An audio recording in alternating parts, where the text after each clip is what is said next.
These little backyard gardens are sprouting up all over the city, west, south, east, north. And this particular one, that's what caught my eye when I came over here. And you're going to see that that's exactly true. Not only that, it's as close to a farm, really, as you can get on about a quarter acre, a third of an acre, a standard city lot size. So let's go meet the farmer and see what she has in here.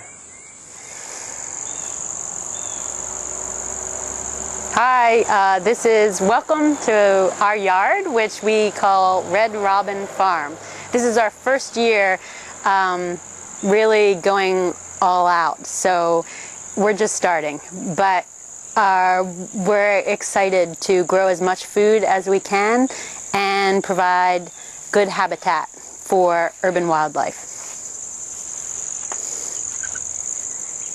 All right, what do we have here?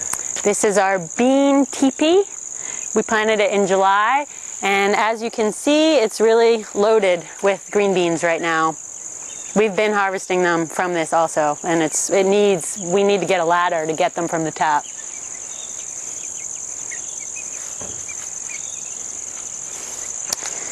And of course the chickens. Yep. We got 6 chickens in May, but 5 unfortunately were killed about a month ago, and so now we have 5 new chicks plus an almost laying hen.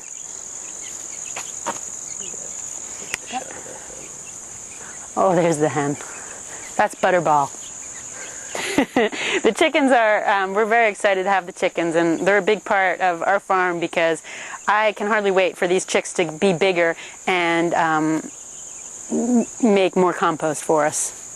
Well, I guess with Thanksgiving coming up, you better keep an eye on Butterball. Yeah, the boys named all the chickens. They have very funny names. So this is the section of our yard that we have named the pawpaw forest. We planted 6, I think, pawpaw trees in the spring, and pawpaws are a large native fruit, native to this region that grow in shady, they're like this big, they grow in shady areas. And they're pretty tasty, you know, I mean, pretty tasty. They're ripe in like late August, September. And this side of the house is shady because it's the north side, so we thought it would be a good spot to turn into kind of a woodland area.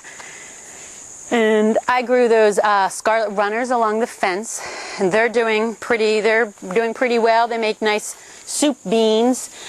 These pods get the big beans grow in there.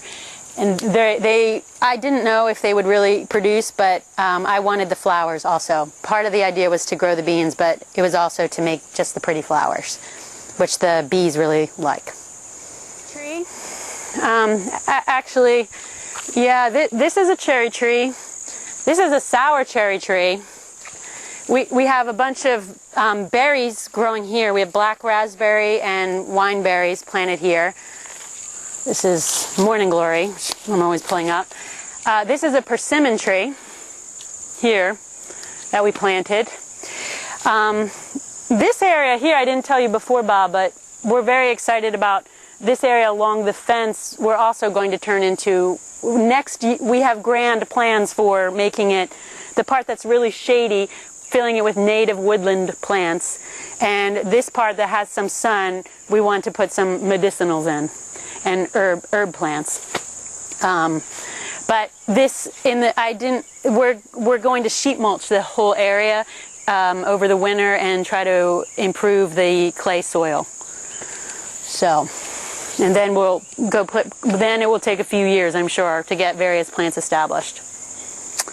Okay, this is just something, I don't know how this got here, and I don't even know what it is, actually. It's some kind of squash. This happened to us a lot this year. Plants just sprouted up from being carried from I'm not sure what.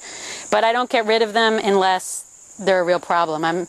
Maybe it will produce something, maybe it won't. So this is the garden proper. We put up the fence just recently because our attracting wildlife worked and a groundhog moved in, and he started to eat the plants. But we've got a bunch of sweet potatoes planted here, and some peppers are ripening nicely. You mentioned something about volunteer plants. What was that? Yeah, accidental plants or something? Yeah, so when the seeds drop from old fruits, or maybe compost, the seeds didn't die in the compost, and then they just sprout up all over the place. Like this tomato plant, we did not plant it out here, but it's growing, and we've left it because it looks like it might actually still have a couple tomatoes on it. So, but in general, we had a really bad time. We grew very bad tomatoes this year because we didn't plant many tomatoes from seeds ourselves. Instead, we just allowed the volunteer tomatoes to pop up everywhere. They were not spaced right, and they were, I think they were some kind of hybrid seeds and not true seeds, so the tomatoes were not, they were just teeny. It was very unfortunate. Teeny tomatoes. Okay, I recognize the squash. The squash? I mean the chard. Yes. Okay. So we've got chard. I have new greens. Oh, I have new greens planted, like some spinach and some kale. Those are like the fall plants, and I've got some lettuce planted here. I hope I've got some red cabbage back there. The fall garden really is not doing as well as I would like. We've had a lot of bug problems, but next year I want to do row covers. Now I see the hoses down there. So is that connected to what this is over here? Yep, that's our wonderful giant rain barrel. It is really well worth the price. It's only like $450, then it costs another $170 to ship it. But water costs a lot of money, and if you're trying to grow a lot, something like that pays for itself pretty quickly. One rain and the whole thing fills up. We actually wish we had more storage capacity. More green beans along the back fence. Okay, how about the chickens? All right, so The chicken coop. Yeah, the chicken coop is back here. It was built on the back of my son's ship. We have this little coop and then the run for the chickens. Now, I know you had an accident with either a fox or perhaps a coyote getting in here. Could you explain quickly what happened? Yes. We did not know that we had to have this thing locked. So right now it's locked. But previously we just had it shut like that. And the animal came and lifted it up, I believe with its head. Its paw print is right here. So it just was here, and then it went, like that, and went in and got 5 of the 6 chickens. It was really very sad. Chickens are great. They are a lot of fun. So. Well, I know the kids love them. The kids love them. It was probably very. It was, yeah. So now we always lock it, and we put a rock on top. Compost pile, which needs work. It's you're really not supposed to put in big pieces of things, but I don't know what to do with the big pieces of things. So we need a shredder. This is another cherry tree. I think the cherry trees did not get enough water this year. So they've lost almost all their leaves, but I'm pretty sure they're surviving. There's various wildflowers and plants planted around it. And this is our pond. And we've got elderberries planted here, and then we're slowly putting in other pond-like plants and trying to do natives. Like this is swamp milkweed and butterfly weed, and there's some Joe Pye over there. Oh, and we have stinging nettle in the back. So this one and this one are Nanking cherry bushes.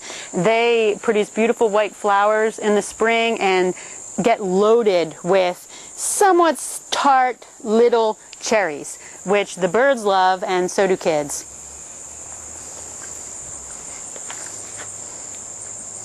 Here's a small greens patch. I'm trying to get some, oh, chicken went through the fence.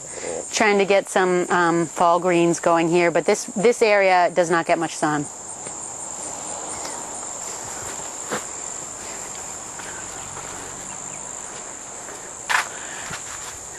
So on either side of the walkway, we have a lot going on. We put, this trellis has hardy kiwi vines growing, and they produce kiwi-like fruits that you can ripen in like November through January. They have not produced yet because they're pretty young, but that will be exciting. We look forward to that. And I just planted a lot of greens here in the spring, which are still going, all this chard, and we've been eating it and eating it. And we also have a great eggplant coming along here. It's kind of late for it, but I'm looking forward to harvesting some of those. On the other side, actually, we have blueberries planted, which need badly to be pruned. These blueberries need to be pruned. And the plan is to have these boxes against the wall. This is the southern exposure. And it didn't work out very well this year, but the idea is to grow things late into the season with the southern exposure, maybe put cold frames over those boxes.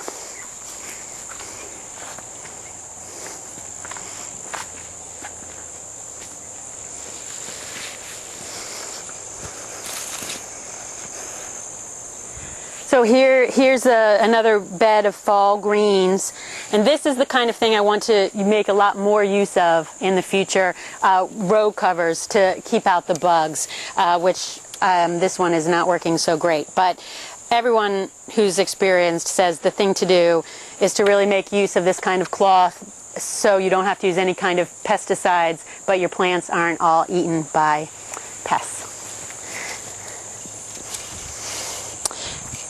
And we've got some squash growing here, butternut squash and carrots. And the front bed is just a flower bed. I've got some buckwheat planted in the front bed too. I'm just going to cut it down and use it as biomatter to improve the soil in there. I had a question about the chickens. They run free in the yard. How do you get them back in the coop? Oh, they're really easy to get back in the coop. You just kind of herd them back in there when you're ready. You don't have to go around and capture them. Yeah, they tend to be ready to go home. Yeah. Well, thanks a lot. This really is like a mini farm out here. Oh, thank you.